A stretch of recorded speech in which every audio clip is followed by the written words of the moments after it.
Kita semua pasti tahu cerita tentang berlian, betapa mahalnya harga sebutir berlian bersertifikat, walaupun hanya seperempat ons. Sementara dalam batuan geologi, berlian itu batuan biasa dan banyak jumlahnya dalam perut bumi ini. Namun, siapa yang tidak tahu bahwa berlian itu ada blood money-nya, ada uang darahnya. Uang yang diciptakan melalui tetesan darah dan kendali ketat atas peredaran jumlahnya. Berlian itu menjadi benda yang sangat-sangat unik. Semua digendalikan agar tetap scarcity, agar tetap terbatas, agar tetap langka. Dibangunlah citra berlian simbol cinta. Siapa yang membangun? Keluarga De Beer di Afrika Selatan menguasai jaringan tersebut sudah hampir 200 tahun. Dia mengendalikan sumbernya, juga mengendalikan pasarnya, juga mengendalikan sertifikasinya. Di awalnya, di tahun 1800, mereka selama puluhan tahun, lebih dari 40 tahun, mengumpulkan sumber batuan tersebut. Sampai mereka menguasai lebih 60% penguasaan wilayah tersebut. Dan di tahun 1860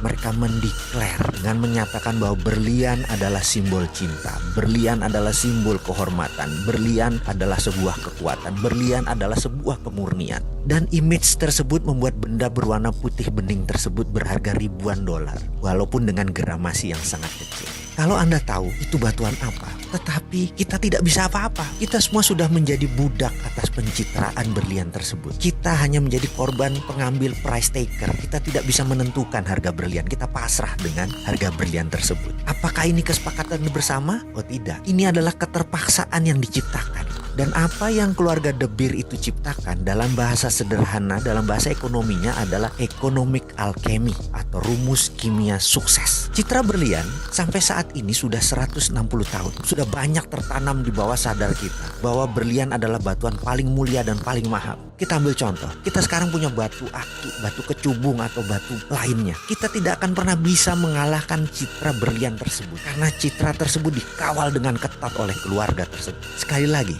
itu adalah yang namanya alkemi. Kita pun selaku pribadi harus menemukan alkemi diri kita. Kita harus menciptakan alkemi kita sendiri. Bahkan negara harus menciptakan alkeminya sendiri. Kalau enggak, kita tidak menjadi negara apapun. Kita menjadi negara victim. Seperti Amerika, mereka menciptakan alkemi. Mereka mengatakan mereka tidak menggunakan jaminan emas lagi pada tanggal 15 Agustus 1971 untuk mencetak dolar. Mulai saat itu mereka suka mereka mencetak dolar. Dan hari itu dinamakan hari alkeminya dolar. Dan itu alkeminya Amerika. Misalnya, strategi menaklukkan wilayah sewaktu Patih Gajah Mada menyatukan Nusantara dengan perjanjian logam, itu pun namanya alkemi. Kita tahu kan semua sejarah tersebut, di mana ketika Patih Gajah Mada menyatakan akan menyatukan Nusantara di bawah Panji Majapahit, ada puluhan kerajaan yang dihendak satukan. Dari selatan Thailand, Champa, dari utara Filipina sampai sisi timur Melanesia, nyaris tanpa tumpah darah. Hanya ada satu perang dengan kerajaan Pasundan. Sisanya hampir tidak pakai perang yang tumpah darah.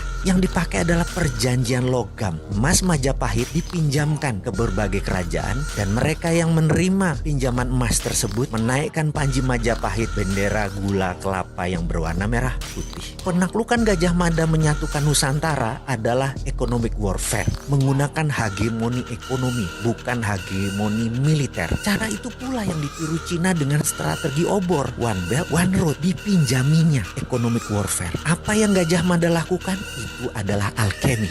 Alkemi itu sekarang diambil oleh Tiongkok. Dan lucunya, Indonesia malah bagian dari alkemi tersebut. Itu ilmu milik Nusantara. Bagaimana sih ini?